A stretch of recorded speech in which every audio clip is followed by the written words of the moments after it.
तो नमस्ते सभी लोगों को। जैसे कि हर सेशन में हम बात करते हैं कि हर रोज़ एक नए थॉट्स के साथ आएंगे और उस थॉट्स का हम अच्छे से खंडन करेंगे और उसको हर एंगल से समझने की कोशिश करेंगे। तो आज का जो हमारा थॉट्स है वो है हमारे अंदर के 5 चोर।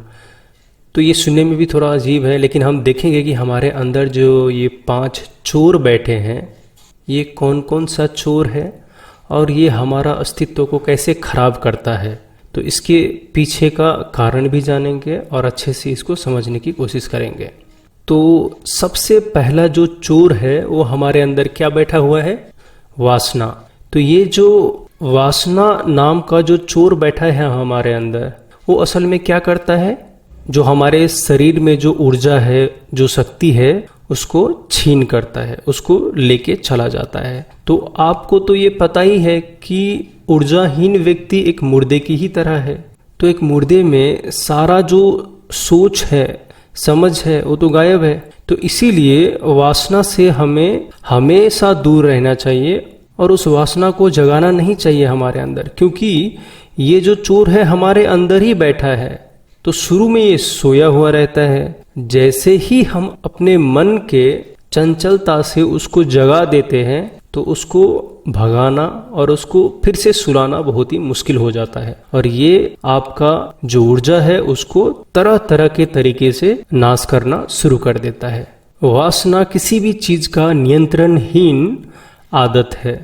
तो जो चीज नियंत्रणहीन है वो क्या करेगा? आपको मतवाला, पागल और ना समझ के कैटेगरी में डाल देगा और आप अपने ऊपर से सारा कंट्रोल ही खो दोगे। इतना कमजोर हो जाओगे कि आप प्रयास करने पे भी उस चीज को रोकने में नाकाम हो जाओगे। और जो दूसरा चोर है वो है हमारे अंदर का क्रोध।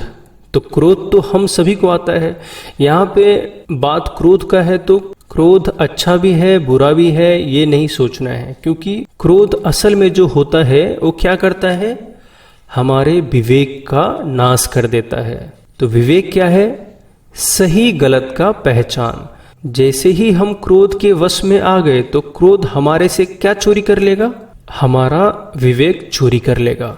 तो जैसे ही हमारा विवेक चोरी हुआ वैसे ही हमारा सही गलत का जो निर्णय लेने का जो हमारे अंदर क्षमता था वो गया। और जब हम सही गलत का निर्णय ही नहीं कर पाएंगे तो ऐसे क्रोध का हमारे अंदर होने का क्या ही मतलब। तो इसीलिए क्रोध जो है उसको जगाना नहीं चाहिए, ये भी चोरी है। अगर ये जग गया तो हमारा जो निर्णय शक्ति है उसको खत्म कर देगा।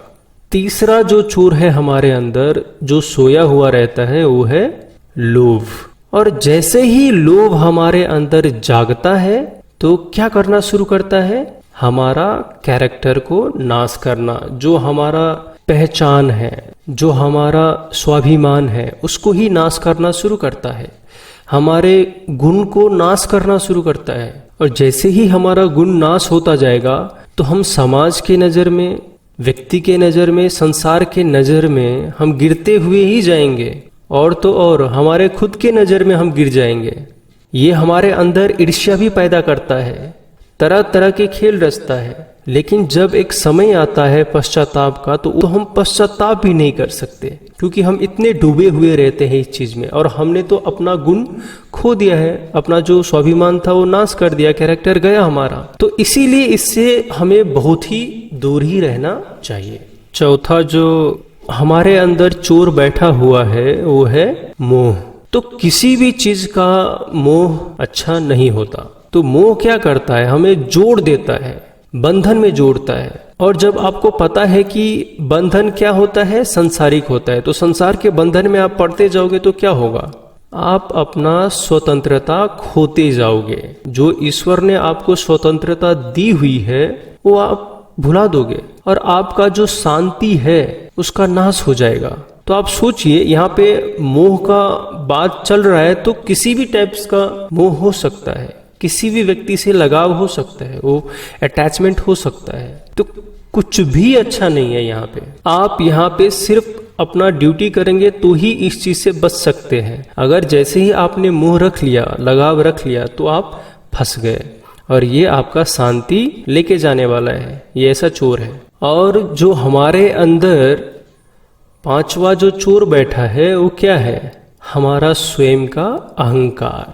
ये अहंकार जब सोया हुआ है तो ही हम हर चीज में समानता देखते हैं, सबको अपनाते हैं, भेद नहीं होता हमारे अंदर। और जैसे ही अहंकार जगता है तो क्या होता है? जो आपका अस्तित्व था, जो आत्म तत्व था, उसको ढकना शुरू कर देता है और आपको तरह तरह के इमेजिनेशन में डाल देता है, आपको झूठा दिलासा दे करके आपको उलझन में डालता है और आपको सत्य से अपरिचित रखता है। तो सत्य से जो अपरिचित रखता है उस चीज का हमारे अंदर क्या काम? तो अहंकार हमारे अंदर हम जगा के बैठेंगे तो क्या होगा? उस सत्य तथ्य को ही नहीं जान पाएंगे। तो सत्य को ही नहीं जान पाए तो हम तो जीवन भर किस चीज में रहे? असत्य में जिए, भ्रम में जिए। तो भ्रम में अगर आपको जीना अच्छा लगता है तो आप तो मूर्ख हो गए। फिर तो अहंकार जगाने का फिर यहाँ पे मतलब क्या है? अहंकार जो सोया हुआ था उस चोर को जगाने का मतलब क्या है? तो अहंकार जो होता है आपके अस्तित्व को ही चुरा ले जाता है, आपका अस्तित्व ही नहीं रहता। मतलब जो भी सत्य बचा था आपके अंदर उसको भी ढक के ओझल कर देता है, कंप्लीटली ओझल कर देता है। और ये पांचों जो चोर है ये हमारे कल्याण के लिए बना हुआ नहीं है, हमारे उद्धार के लिए बना हुआ नहीं है। ये तो हमारे पथ का बाधाएं हैं और इस चीज से हमेशा दूर ही रहना चाहिए। अगर आपने इस पांचों को जगा दिया अपने अंदर तो आपको तो फिर भटकना ही है। तो एक एक करके इस पांचों का क्या करना चाहिए? त्याग कर देना चाहिए, या धीरे धीरे अपने मन के नियंत्रण से इसको भी नियंत्रण करना चाहिए। देखिए, हर चीज को नियंत्रण करना शुरुआत में तो आसान नहीं होता, पर जैसे ही हम अभ्यास करते हैं, बार बार उस चीज को कंट्रोल करने की कोशिश करते हैं, तो ये सत्य है, एक समय आता है जहां पे हम उसको नियंत्रण में कर लेते हैं। और अगर हम नियंत्रण करते तो वहां पे भी अहंकार बैठा है कि आहा मैंने तो नियंत्रण में कर लिया, अब मैं भटकूंगा नहीं, तो ये भी अहंकार ही है। तो इसीलिए नियंत्रण का अर्थ ये है कि अपने आप पे भी घमंड नहीं करना, अपने प्रयास पे भी घमंड नहीं करना, आप जो पा लिए उस पे भी घमंड नहीं करना, आप जिस पथ पे चले उस पे भी घमंड नहीं करना, किसी भी चीज पे घमंड ही नहीं करना। और यही चीज आपको जो सत्य है उसके ओर ले जा सकता है। तो आज के लिए बस इतना ही, फिर मिलेंगे अगले सेशन में अगले थॉट्स के साथ। आप सभी का धन्यवाद।